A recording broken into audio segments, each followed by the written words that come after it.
Hi, this is Dr. Gregory Sadler. I'm a professor of philosophy and the president and founder of an educational consulting company called Reason.io, where we put philosophy into practice. I've studied and taught philosophy for over 20 years, and I find that many people run into difficulties reading classic philosophical texts. Sometimes it's the way things are said or how the text is structured. But the concepts themselves are not always that complicated, and that's where I come in. To help students and lifelong learners, I've been producing longer lecture videos and posting them to YouTube. Many viewers say they find them useful. What you're currently watching is part of a new series of shorter videos, each of them focused on one core concept from an important philosophical text. I hope you find it useful as well. According to Jean-Paul Sartre, in Existentialism is a humanism. The word humanism itself has multiple senses, and he distinguishes two main kinds of humanism. This is something that is very important to keep in mind. Both generally, most philosophical terms tend to be rather polysemic or ambiguous, like freedom or goodness or anything like that. They don't refer just to one single thing. They don't have just one sense. And humanism is a word like that as well. It's very important not to blur different kinds of humanism into each other, to conflate them, to assume that there's just one thing out there that's actually going by that term. And so Sartre is actually addressing some of his critics who said, listen, in one of your early novels, Nausea, you said the humanists were all wrong. You made fun of a certain kind of humanist. Why come back to humanism now? Why assume this name for yourself and the movement of philosophy that you're advocating? And Sartre has a good response. He says, listen, I understand that there's all sorts of things going by this name, humanism. Here's how existentialist humanism is different from them. So we have, as he says, theories that take humanity as an end and as a higher value. And we'll talk about that in just a moment. And as opposed to them, we have existentialist views on humanity. Why does humanism arise? Well, humanism is in part a reaction against things that would devalue the human, that would say that human beings really don't matter that much. So you could think of, although there are religious humanists, humanism was often a reaction, particularly in Sartre's own time and the centuries preceding it, against religious ways of looking at things that said, listen, God or the gods or whatever created the human beings. They have to obey his or her, whatever's rules, and that's it. As a matter of fact, if you go back to some conceptions of mythological conceptions, the human beings were actually created to be the slaves of the gods, right? Or maybe there's some people who get to enjoy full freedom because they're close to the gods. Humanism says, no. What matters is the human being. Now, the key question then is, how should we conceptualize the human being? And so Sartre talks about what we could call a certain kind of essentialist humanism, and I'm just using that term in a very broad sense, meaning any kinds of humanism that think that there is an essential human nature, a claim that Sartre himself contests. And he's got this great example here. He says that humanism in this sense can be found in Cocteau's tale Around the World in 80 Hours, when a character, because he's flying over some mountains in an airplane, declares, "Man is simply amazing." And he says, what's going on there? Let's analyze this. Let's think about this. What that means is that if I'm the person who's putting myself in this character's place, as a human being, will personally consider myself responsible for and honored by acts of a few particular people. So this means that we ascribe a value to human being on the basis of the highest deeds of certain people. And he says that this is actually absurd, and his own argument for this is a little bit funny. He says that this is absurd because in order to make a judgment like that, you would need to be only a dog or a horse, which they're careful not to do, at least to my knowledge. He's making a little bit of a joke for his audience. But if you think about what's going on there, we're taking a tiny little section of humanity and saying, this is what humanity really is. You know, the best parts of ourselves. And we do this in speech after speech after speech. Think about when there's a national tragedy and some people respond to it well. They get medals and, the president or the governor, whoever, gives a big speech about these people are heroes and they represent the best in humanity and can't we all be like them? And Sartre says, that's not all there is to humanity. So let's not glorify these highest parts, right?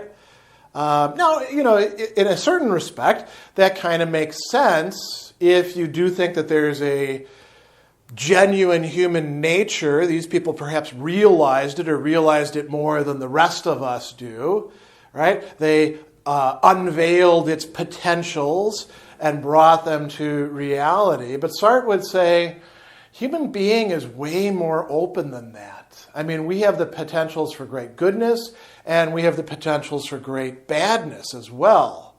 And you can even look at other philosophers who did believe there is a human nature and see that. Aristotle, for example, says human beings, when they're, doing good, are the best of all creatures, but they're the worst when they're bad, when they're vicious, right? So we have these wide range of potentialities within us. And there's the assumption of there being some sort of general human nature that maybe didn't come from us from God, but the sciences will reveal to us. And Sartre says, no, that's not the case. He also goes on and he says, here we go. Let us not also believe there's a mankind to which we might set up a cult in the matter of Auguste Comte. The cult of mankind ends in the self-enclosed humanism of Comte, and let it be said of fascism. This kind of humanism we can do without. What did Comte seek to do? Comte, one of the early sociologists, as a matter of fact, one of the fathers of that discipline, and a big proponent of what we call positivism, not logical positivism, but the positivism that preceded that more narrow type. Comte thought that we needed to get rid of all the mythological, theological conceptions of things. As a matter of fact, we even need to move beyond philosophy and get to a purely positivist way of looking at things. And then along with this very scientific, rationalistic way of looking at things, he also said we need to make humanity into the object of religious adoration. And he basically just cribbed things from the Catholic Church, putting humanity in the place of God, not the only person to do so at the time, by the way, and said, okay, this is what we're going to propose. Sartre says that's a terrible, terrible idea. We need to actually get away from worshiping anything and think about humanity in the full range of the values that we can take on. So how does existentialist humanism look different? He says, well, fundamentally, the basis for this is a metaphysical basis. Human beings are constantly outside of themselves. In projecting themselves and losing themselves outside of themselves, the person makes for humanity's existing.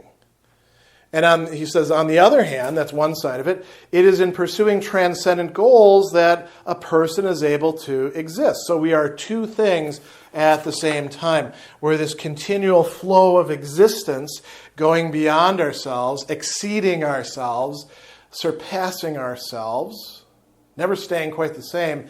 And we orient ourselves by transcendent goals. Those transcendent goals could include things that are vital to humanity as well. So he says it's by pursuing these transcendent goals we're able to be what we are. Seizing upon things only as they bear upon this passing beyond is at the heart, at the center of this passing beyond. What does all this metaphysical language mean?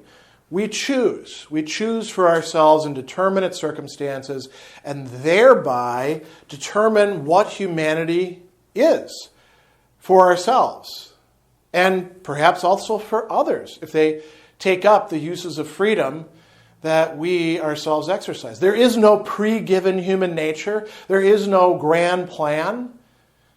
We get to decide what humanity is going to look like. So humanism, rather than simply being a switch of allegiance from God to humanity or the God to the sciences or whatever you want, winds up being an exercise of human freedom that directs that freedom towards honoring, warning about, understanding that very human freedom.